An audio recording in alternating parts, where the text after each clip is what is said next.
কাল রাতে বরের সাথে একটু বেরিয়েছিলাম। কাল আমরা গেছিলাম বিশাল মেগা মার্টে। আমার কিছু কুর্তি নেওয়ার ছিল, আর আমার আগের কুর্তিগুলো সব ছোট হয়ে গেছে, নষ্ট হয়ে গেছে। তো বর বললো চলো তোমাকে মলে নিয়ে যাই। আর বিশালে না সেরকম কোনো কুর্তি আমার ভালো লাগেনি, তার জন্য ওখান থেকে চলে গেলাম আমার স্মার্ট পয়েন্ট। তো স্মার্ট পয়েন্টে আমার খালি একটাই কুর্তি ভালো লেগেছিলো, আর ওরকম কালেকশন ছিল না, তোর জন্য আমি একটাই কুর্তি নিয়েছি। তারপর ওখান থেকে বেরিয়ে আবার চলে গেলাম রিলায়েন্সে তো আরও বাজে, মানে একটা ড্রেস তো আমার ভালো লাগেনি।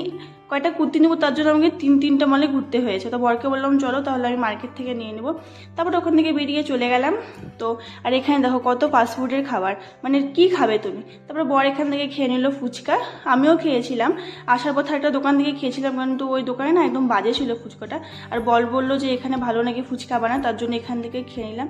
তারপর ফুচকা খেয়ে চলে এলাম বাড়িতে। আর রাত্রে ওরকম রান্না করতে ইচ্ছে করছিল, তার জন্য সব সবজিতে করেছিলাম সিদ্ধ ভাত। তারপর ভিডিও তোমাদের কেমন লাগে তোমরা জানিও, আর প্লিজ আমার চ্যানেলকে সাবস্ক্রাইব করে দিও। আজকে ব্লগটা তুমি দেখার জন্য এই ব্লগটা আকাশ ভালো থাকে।